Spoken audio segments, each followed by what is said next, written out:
welcome to the 5th episode of the Nonstop Podcast with Pooja. And with me, I have Lizze, the very splendid Lizze, a very young rugby champion, a social media marketer, to say the least. And I will let you introduce yourself, Lizze. Who are you and why are you with me? Okay. I'm Lizze. I play rugby, and I'm also a social media marketer. And as to the question, why am I with you today? Yeah.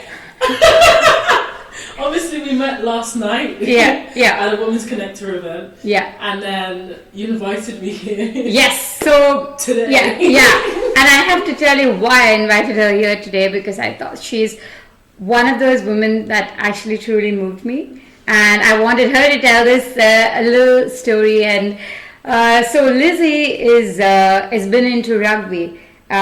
For how long, Lizze? And how did you get into the sport? Well, to be fair, it was through family. So my little brother played, and then my brother's team, club, started a women's team, like a girls' team at the time. And then my sister wanted to join, but I was like, I wasn't really keen myself. She really wanted to do it, and I was like, no way. I've watched rugby, I've seen it, and I've seen what they do. I'm not involved. I don't want that. But I wanted to join cadets, and so I said, I'll come to rugby with you if you do cadets with me. Yeah. And then, I just never looked back. Years later, we all quit cadets and carried on with rugby. So, I guess she was right.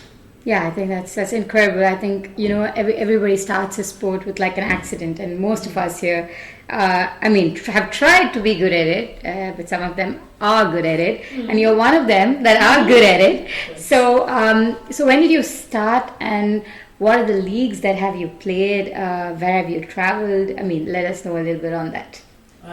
So I started. It's coming up to now, I think 9 years, but it's been on and off. So I played for the local club, and then ended up playing for county. Then I got into like the divisional thing, and then national setup under 18s. Then I kind of played women's rugby I was playing up, so I was 17 and playing up into the women's leagues. I played at Richmond. Then COVID happened, so I stopped playing for a bit. And to be fair, I did have injuries in and out of this as well. But yeah, post-COVID, I wasn't sure I was going to go back, because I just wasn't, I was at uni as well, and I just wasn't sure. So I started actually doing a rugby magazine, because I was still into the sport, but I wasn't sure if I was going to play. So I started doing a rugby magazine where I'd interview other people and promote women's rugby that way. But then actually through doing that, I was like, oh, maybe I should go back. So I ended up going back and playing in France for a season, Saturday, and then I came back. Joined Saracens, and then London Irish, and then from London Irish I got scouted for a professional sevens team, which I currently am with now, which is cool. Okay, that sounds so incredible. Like I'm like, you're like, yeah, I've done this and that, and I'm pretty much a little pro. I come from a part of the world where we do not know what rugby is, but we are quite ignorant in that way, because we have such a big sport in the name of cricket, which is very formidable, and we love it. So I'm sure rugby is a huge deal of a sport in this side of the world, in the West. If you have to explain rugby to dummies or rugby to young girls who are probably listening to this, or to some rugby moms who are listening to this, how would you describe the sport? What would you say is, okay, it doesn't matter whether you understand it or not, but you need to know these lingos in rugby when you're going and watching it. What are these lingos? I put you under the bus. Yeah, this is a tough one. Just making rugby simple. Yeah. You start with the ball in the middle. Yeah.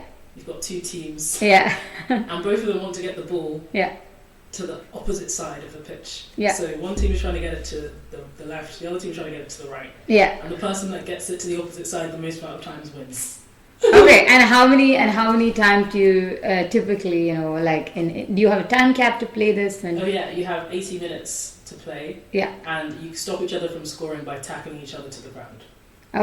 Okay, that sounds very similar to a sport that I've played, ultimate frisbee, but I'm sure it's twice as hard. So Can you tackle an ultimate frisbee? No, I think we can defend, but it's a no contact sport again.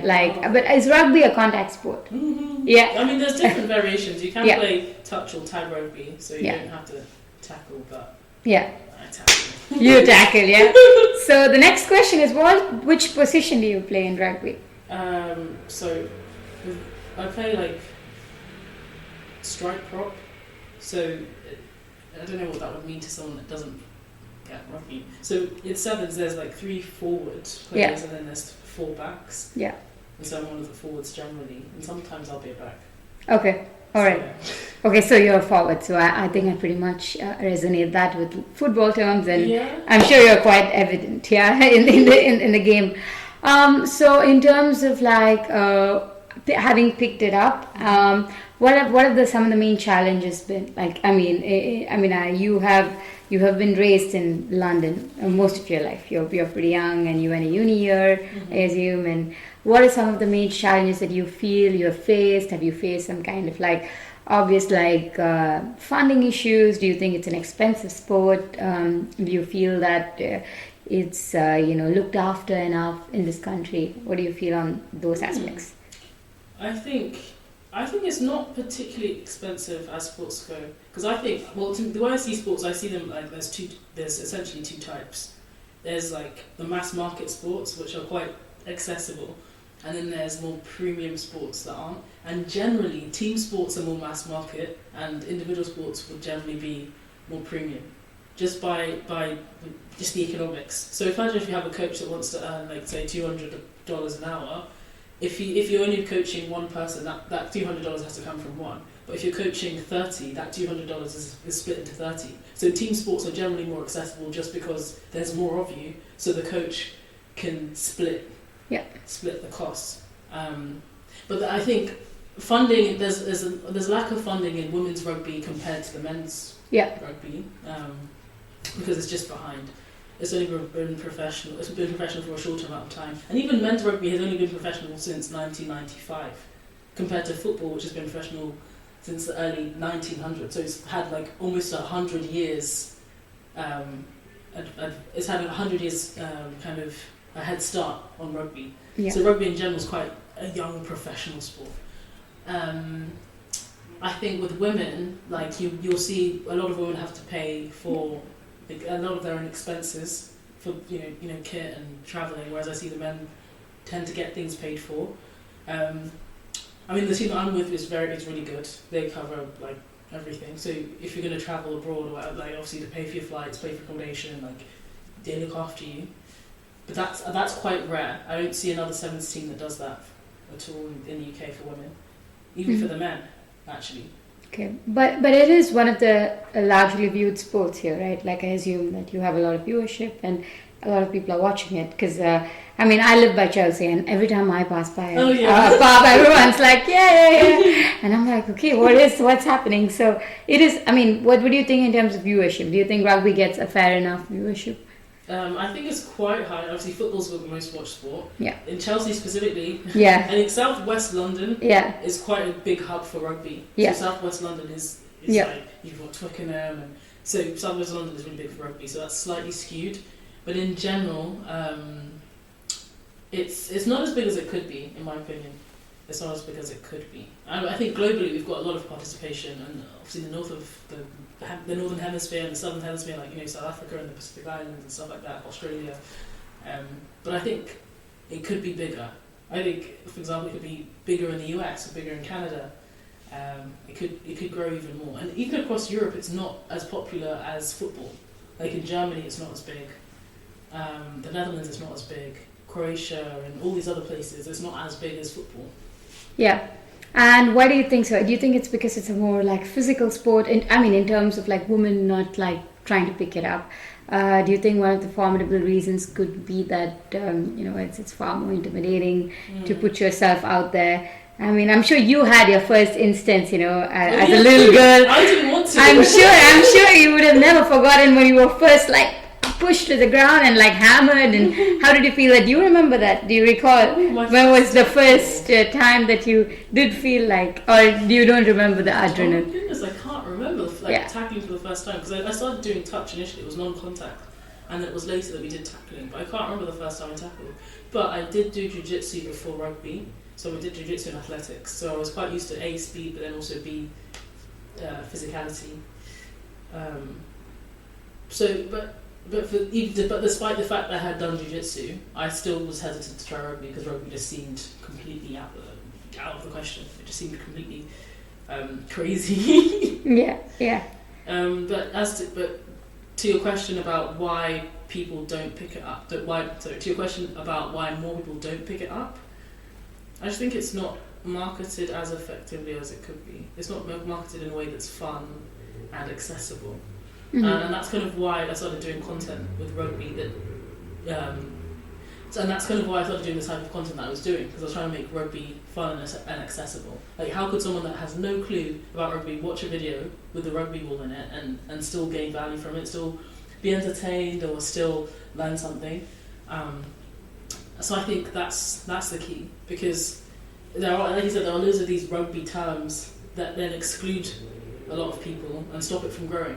Whereas football, it seems like anyone can look at the sport and pick it up straight away. Yeah. And I think rugby could be the same in terms of, like, when you look at parks as well, loads of kids are always playing football in a park. They'll set up a game, and you don't see that with rugby, but it's very in the UK anyway. You don't see that with rugby in the UK, and it's really possible. So I play around with rugby ball a lot in the park, and every time I do, someone always comes, oh, what's a girl like you playing rugby, or what's a girl like you playing rugby ball? But it's funny, whenever I go out and play by myself, and I always end up playing with someone always ends up coming in and joining. So it's really funny. Yeah, I think it's incredible to learn about a sport and also understand why and how it's not gotten where it's gotten. I mean, many sports of today's time, I mean, I'm sure a lot of people have a misconception about the fact that golf is for or was for elitist, and now a lot more people are picking it up because it's trying to become far more accessible. I even saw a recent I think a documentary on the fact that a lot of golf courses was laid on Africa, to just get kids to pick it up because like we already know, a lot of African athletes are extremely good at track and field and in many other sports, and it just kind of makes it more, if any sport is made more accessible to many developing parts of the world, and not just UK is way more privileged. We don't just have one good sport here, we have 10. I mean, there's one for every liking, from horse riding to rugby to football to cricket, So yeah, I mean, it's also kind of fascinating to know that women are playing tougher sports, and women of today are getting away from the typecast or the conventional aspect of pick something that's more elegant or pick something that's more comfortable in your own skin, and you're out there doing something that's on a pay parity with men and all of that. Just also trying to understand, because you've been in sports all your life, and you kind of enjoy, the fulfillment of being on the field and sweating on the field and getting out there. I also want to know what goes behind the preparation, because I'm sure people listening to it, people who want to take up a sport, who can think that they can be a pro athlete, or you have about 20,000 followers on your socials, and I'm sure you have built it very organically, and it was not over many years. It's just probably in the recent past, because you pivoted to also taking rugby as not just your sport, but also kind of you saw that there is potential for it to grow and for people to know about it, and if people kind of pick up interest in it, and then it's not just a way of life for people who are in rugby, but people are also trying to get into the sport. So let us know what goes behind it. What physically challenging? What's your fitness routine? How many times do you work out a week? What kind of workouts do you do? Because I mean, as a petite girl myself, and having tried many sports, I'm not really particularly good, at some level of sport. Of course, I picked up law, and I've always wondered, what do pro athletes do? Because I feel if you have to do well on the field, you need to train right. What does it mean for you to train right? Or are you one of those people who are just naturally blessed with, I'm putting in the less inputs, and then the skill plays a larger part? Ooh, actually, do you know what? I think it's such a danger to be I'm naturally good at this. Yeah. Because it stops you from working as hard. And it's like, I think it's like the hare and the tortoise, right? The hare is a naturally good person that said, yeah, I'm good. And they might even take a break. But then the tortoise that's not naturally good slowly works and works and works. And once the hare's sleeping, gets to the finish line. Because I was someone where I was like, oh yeah, I'm naturally fast, so I don't need to train, or I'm naturally this, so I don't need to. But then, eventually, they say hard work beats talent if talent doesn't work hard. So I think you have to do both. And it's something that I've had to realize over time. But yeah, in terms of my current routine, I'm actually switching up. So I'm usually in the gym 5 times a week, but I'm gonna be in the gym, do weights less, and incorporate more sprinting. So it will be Tuesday, Wednesday, Sunday weights. Tuesday, Thursday, Sunday weights, and then sprinting on Wednesdays and Fridays. And obviously we play at the weekend, so. But yeah, that's what I'm going to be incorporating, and then just doing handling regularly, every day. So, so that's kind of my routine. I was in the gym this morning. I did legs. So you spend a good 3-4 hours a day, training either on your skills in terms of the sport, or you're in the gym doing your routine in terms of weights. Weights. Yeah. And what do you think? Because I'm sure for every sport there's different kind of training that goes into, like you said, sprinting is very important, and what kind of weight training goes into it? Is it like the general a gym training where you focus on your glutes, you focus on you're gonna focus on kind of your your calf and your upper body, because I'm pretty sure rugby is a more prominent upper body sport as well, as much as it is a lower body.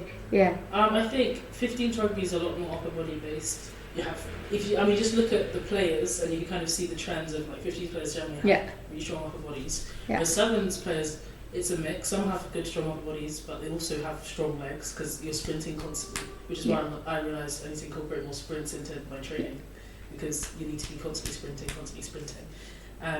And in terms of the weight training, it's really funny because I started training with bodybuilders for a bit. And so I was doing that whole, glutes this day, hamstrings this day, quads this day. But that's really bad for your athleticism. Yeah. I remember doing a fitness test after training with bodybuilders for ages, and I couldn't jump. There was just no air. Yeah. I was whoa, this has to stop. Yeah. So you have to incorporate kind of athletic training as well, so the jumps and bounds and all that stuff. But that's really cool. That kind of goes well with sprint training. So yeah, it's really interesting. But I do kind of like both, because I used to not rate bodybuilders at all, because I thought it was vain and pointless, just to train to pose in the mirror. But when I started to spend time with bodybuilders, I realised that they were quite disciplined. They kept their routines. Their diet was on point. They ate better than most athletes that I'd seen. Obviously, sometimes it can be a bit extreme when it comes to going on the stage. They're eating a tiny amount, but in general. They eat very well, and they meal prep everything, and so I realised there was actually a lot that I could learn from them.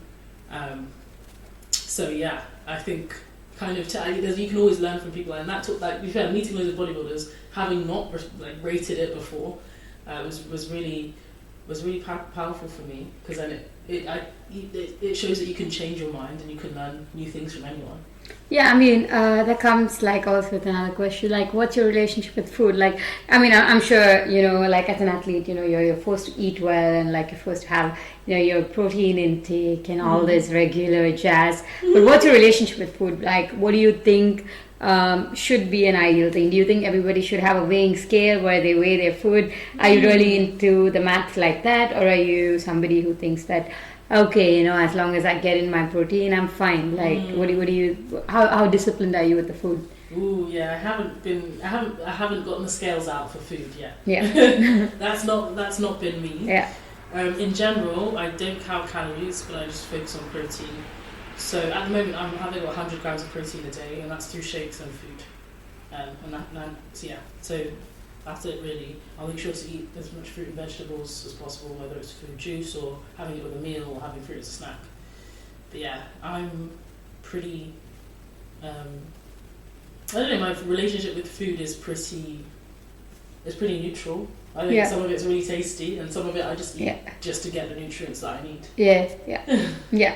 And well, we have to also tackle the final part of this whole aspect of being a sports woman, which is the mental strength, right? Like, I mean, what's your relationship? How do you, I mean, because you've been playing the sport since you were a kid.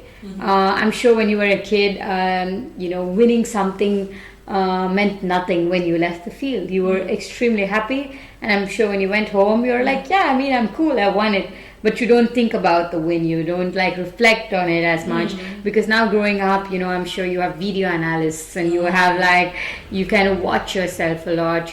You're way more harder on yourself, and you yourself, you're a founder of a social media company, a startup, and so I don't know at what level you kind of get the people watching you, but I'm sure even if it's a very niche community, it still affects you a lot, on days that you don't play, and and just in general, how do you cope up with mental strength, because you're also a coach, right? I was coach, as I told you last night. I actually coached for the first time on Sunday, just to help out the owner of the team. So it's that was insane. But to be fair, I really did have a lot of fun. And my team that I coached won the tournament, and that felt just as good as if I'd played. I felt it felt slightly better. I don't know why. There's something about coaching younger people, or almost not serving or helping, especially younger people, because I guess helping them in a way that you wish you'd had when you were a bit younger. Because there was never really any older sports person around me when I was younger. And I think it would have helped for a lot of stuff. So, in terms of your mental strength, where do you think you drew that from? I mean, what is the biggest drawbacks you've had? I'm sure it would come in terms of injury, or if it would have come in terms of a play on field. Have you had a point in time where in your career as an athlete, you just felt okay, now I'm giving up? It's been really hard. Was there a time? Yeah, there's been multiple. Like I said, on and off. In terms of injuries, I was gonna there was injuries and stuff from when I was younger, and then being injured was not good because I couldn't even watch certain games because I can't play. And obviously COVID was bad because as someone with a lot of energy, I really did miss playing sports and being active. It was quite frustrating, and I think everyone can connect with that. And then kind of coming back and feeling where do you want this to go? Because whereas with a lot of other sports that are established and have been established kind of professionally, if you decide, I want to be the best sprinter in the world, and then just fully commit yourself to that, there's already clear paths of what the best sprinters in the world look like, and what kind of lifestyle they live, and all this kind of stuff. But where rugby, especially women's rugby, is so new, coming up there was no idea of what it would look like. Even if you put all of your energy into this thing, what would your lifestyle look like? And I think that was really not confusing, but tough, because then when you're making decisions about whether to go to uni or to take, because I got offered a scholarship to play rugby in America, this university would offer everything to go and play. But then you're thinking, then you're factoring in what does the end look like? Because if you're doing all of this, where is it going to go? Because there was no blueprint. It was changing so quickly. Even now, women's rugby is changing so quickly. It could look completely different in 3 years' time, 5 years' time, in 10 years' time. Who knows? So I think that's the most interesting thing about women's rugby where it is right now. Because if you decided to pick up any other, most other sports, you can kind of know, okay, this is what it looks like, this is what it looks like, this is what it looks like. But with women's rugby, you don't know. I think that's in many upcoming sports, right? You do not find a kind of an idol to look up to, a kind of like, somebody that you, I mean, not even in terms of like ethnicity, or not even in terms of like relatability, but just in terms of like, okay, give me 10 names, who I can relate to, who I can make like, because sports is also a very like susceptible area of life where there is still not a lot of funding involved. There is still a lot of like a lot of it depends on the viewership, on how well it's marketed, and today's time when there's so much of competition in terms of like just like different online platforms, different like viewing these online streams, and then there is like the regular television. And where does your sport stand? How far can you be reached? I mean, that brings me to my next question. So who was your idol? Like, who did you look up to? Did you have any kind of references, Oh, of course. In terms of like top rugby players, like growing up, there were I knew loads of top women's rugby players. But my point was, though, in terms of when I looked at the best rugby players in the world versus the best other athletes in the world, it was just a whole other universe. It's like, but I think that's changing so much now. So, like, for example, the stadiums are starting to fill out, and it's being streamed on TV, and that's incredible. So I think that's really good. To get more exposure to the sport, because I just think more people should be in it. It's really fun. And teaches you good values, and you meet some great people. So So who was your superhero? So I was gonna say the people that I really liked.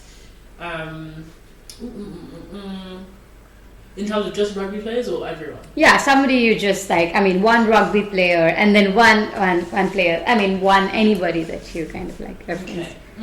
Who did I like? I used to really like.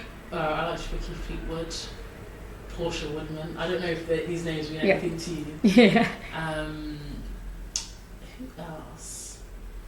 Maggie Alfonsi.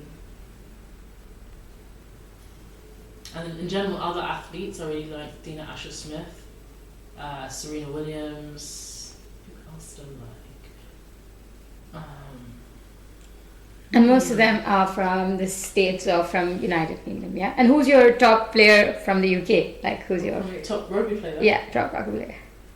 So, to be fair, those two, I mentioned two, so Maggie Alfonsi and Vicky Fleetwood are both British or English rugby players. And which teams are they from? For somebody who's never played rugby before, to just get into rugby. They both played for England. They played for England, okay. And do you ever have aspirations of playing for England? I'm sure everybody, has the common goal. You want to wear your country's jersey and listen to the national anthem, and then all those goosebumps and everything. So, do you intend to do that someday, or is that on your charts? Actually,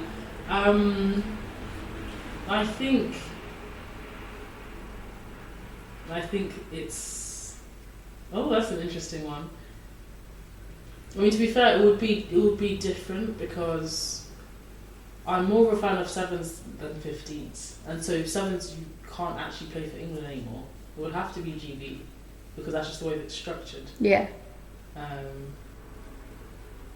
But in terms of the rugby, like I just want to obviously go as far as I can go with it, and enjoy it too. It's very important, right? To truly enjoy what you're doing, and how it all goes, and what kind of feeling you bring back home. So, final questions about rugby. So, tell us your favorite tournament, and when was that feeling when you lifted a cup, or when you were recognized, where you felt like, okay, now rugby is for me and I am for rugby. Okay. To be fair, more recently, it was last year. We played in Scotland and we won the tournament.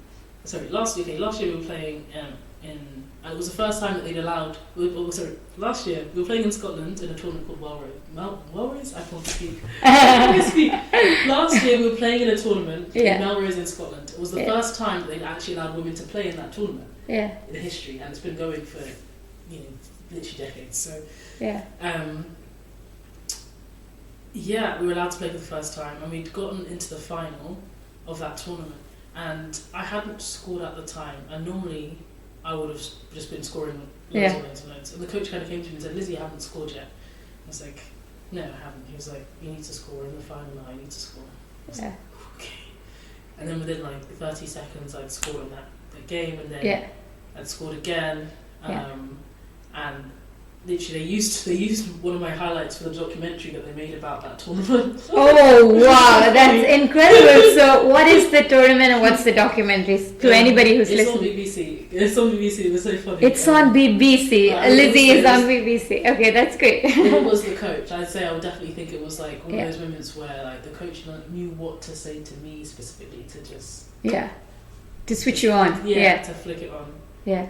Because I think, to be fair, also I was speaking to someone about this recently, another player, one of the male players, because we've got male and female side, and he was like, "Oh, do you ever get like scared? Yeah. Do you ever get like adrenaline in rugby?" I'm Yeah. like, to be fair, not really anymore. Yeah. Which is kind of bad. Yeah. Because I used to, feel like, oh my god, whoo, but yeah, not really. And I think sometimes you probably do need like Someone to just be like, just spark it.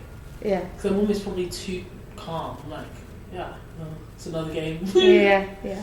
So where else have you traveled? Like, have you been outside country for tournaments? In general, rugby. Yeah, in rugby so far I played in France and lived in France, playing for a French team. I also played in France for another British team here, and then in terms of this current team I'm with, we played in Spain, we've played in Grenada in the Caribbean, played in where else did we go? We've gone to play obviously Scotland and everything. I played in Amsterdam last year with another team.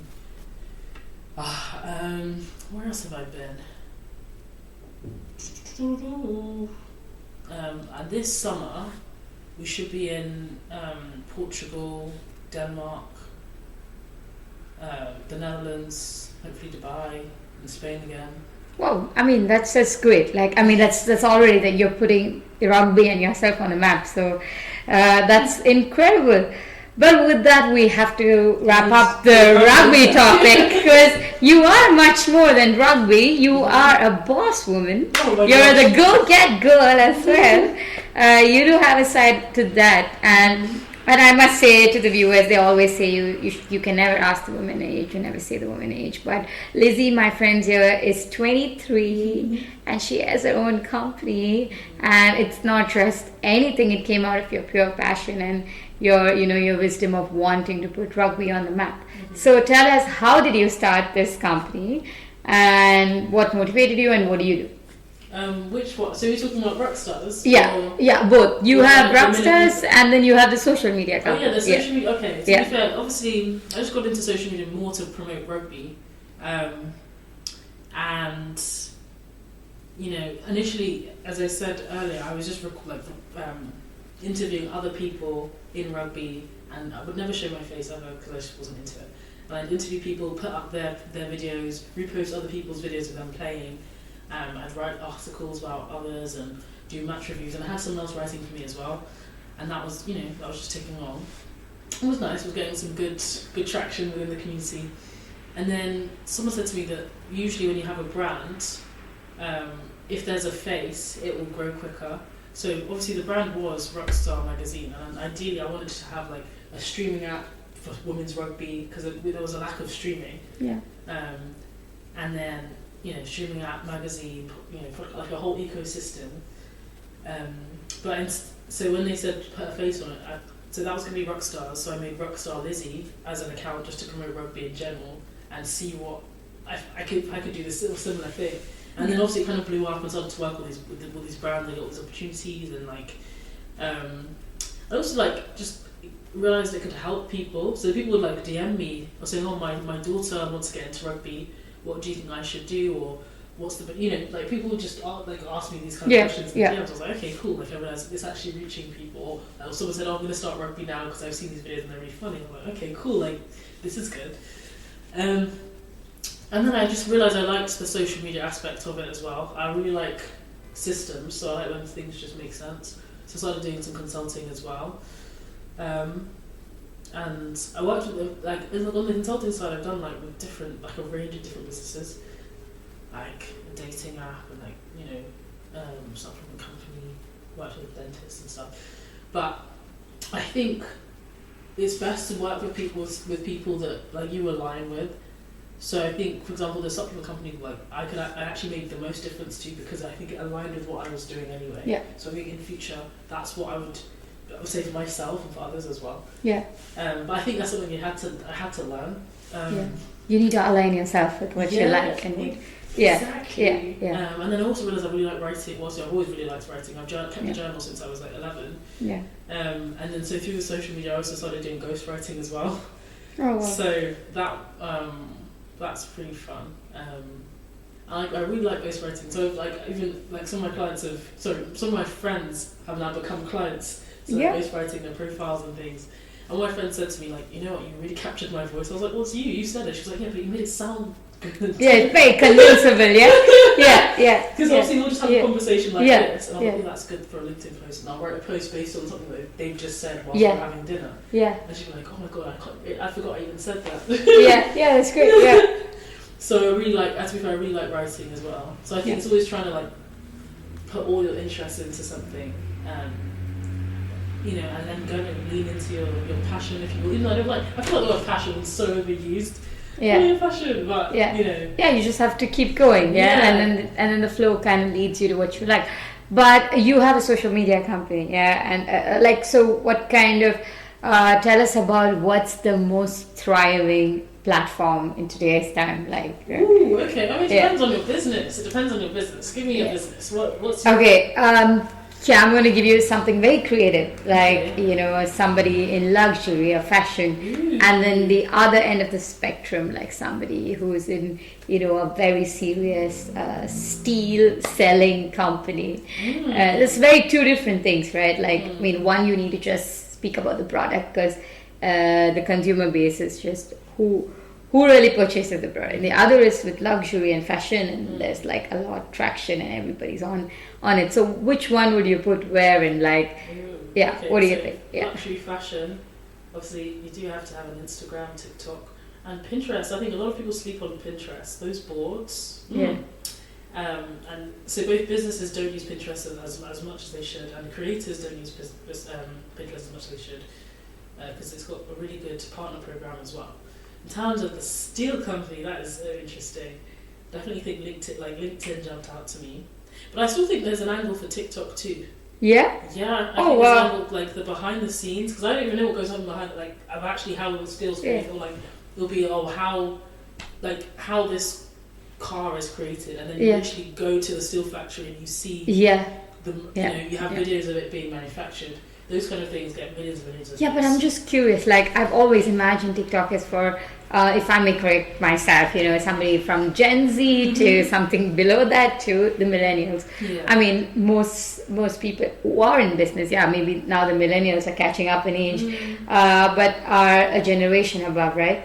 So what's your take on that? Like, is TikTok, do you really believe that TikTok is reaching to an extent where it could reach in terms of like even serious business, like, you know, not something to do with like more creative angles, but definitely I could see it. Obviously, like I said, I'd say LinkedIn was the first one. It was just like an obvious business, businesses throwing it on LinkedIn. But I think there is a space for TikTok as well, like the behind the scenes aspect, because businesses are still run by humans. So people who are in the still industry, so businesses are run by humans, and obviously TikTok has probably the best algorithm because they mine so much data. So anyone that works in the steel industry, if they're on the app, would be getting a lot of this content. Accurate data, and in a more fun way that they don't even need to like apply their mind, collect the data, go online, get these data forms on, but just from them like flipping through TikTok, they actually get these connectors in a more like, you know, relaxed manner. So you would recommend that it's a good growing platform? No, I'm not against it, but I'd still say I think primarily LinkedIn's probably the best one for most businesses, and if it's especially B2B, it's B2B, LinkedIn just makes a lot of sense. But it's interesting. I feel like a lot of these, like when it comes to steel or even like waste management, I'd say like real life relationships are more valuable than the socials. Because also I looked at the billionaires list, and most people who are billionaires are like yes, obviously the ones that everyone loves to praise are like the, Tesla and going to space, paper, all these kind of cool, fun ones. Google, but most billionaire businesses are boring. Roofing companies, steel, waste management, and I think those are more built on relationships with suppliers based on relationships rather than just socials. Yeah, there is a very modern saying that there is like money in dirt than in Louis Vuitton. Yeah. I like it. So I mean, it is. I come from a business background myself, and for us as well as next generation, we're constantly wondering where do we place ourselves. We grew up on Instagram, but not necessarily can I put the business up there. But I think it's actually a very interesting angle, because when the millennials actually come up to a CEO position, some of them already have. You're a founder, and I think the wiser platform that I would narrowly choose if I had a free time, would be Instagram versus LinkedIn. Even though I'm a lawyer and I have to use LinkedIn to publish myself, because I am all I've got. I need to put myself out there. I need to tell them, and then I need to attract the clients. I need to say how much I know.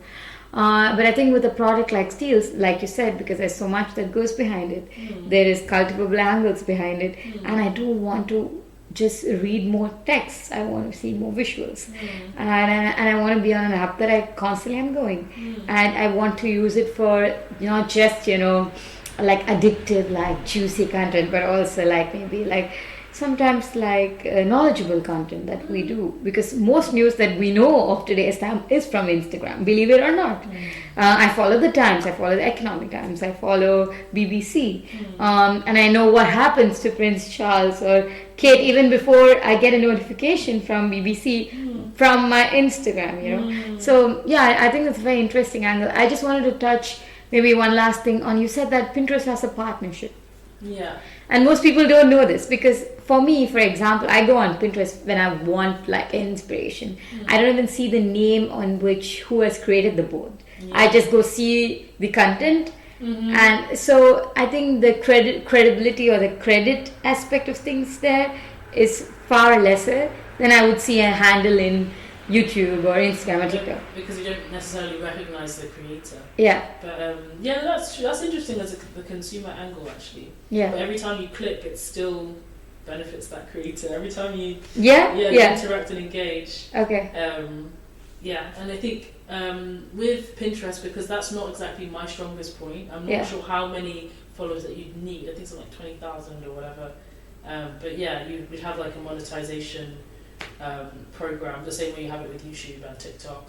Well, yeah. And so they are the partner programs, yeah. Yeah. Also, most of these social media platforms have partner programs just to have monetization. So YouTube is like 1,000 subscribers and 4,000 hours of watch time, and you are earning money for all the views that you get. TikTok is the same thing: 10,000 followers, 100,000 views in the past month, and you're earning money for your content. Facebook is the same. Snapchat does have a partner program, but it's slightly different. And Snapchat is quite cryptic. It's like you have to know the right people with Snapchat. You have to know the right people. You have to have an in with Snapchat to get like a Snapchat show. And if you have a Snapchat show, that means you're getting pay-per-views. And then also on stories and stuff, they have like loads of others. I think Snapchat's quite a cryptic one. Yeah, well, that's interesting. So that almost brings us to the end of this conversation, but I'm not going to let you go before I ask this very personal and very, one of my very favorite questions to most of the guests who've been there, because every time I get a very different answer, and it kind of like opens me up. And I know that whoever has listened, they immediately go and kind of read this or like watch it, and they're like, wow, that's definitely interesting. So, what's the one book that changed your life? Do you read books? Yeah, I do read books. There's so many. And I know we discussed this yesterday. Yeah, and I said, you need to have that one book. And the first one that came to mind also was fiction, but also can we have two? Yeah, one fiction, one non-fiction. Yeah. So the fiction one was Picture of Dorian Gray. I read it like 10 years ago, but it still sticks with me. Yeah. So obviously he's got this painting and everything. So he made the deal with an artist to say that whenever he's not going to age, and all his aging will go to the painting. Yeah. And also all of his bad deeds will go to the painting. So whenever he does something bad, the painting gets more deformed. Oh, wow. But he stays young. So essentially all of his, all of his bad deeds go onto the painting. And that's so interesting to me. Because the premise is the fact that you age when you do bad things. Yeah. Yeah. So what if you keep your innocence, you stay looking young? Yeah. Exactly. Now you just killed all the dermatologists in the market. Well, that was very insightful.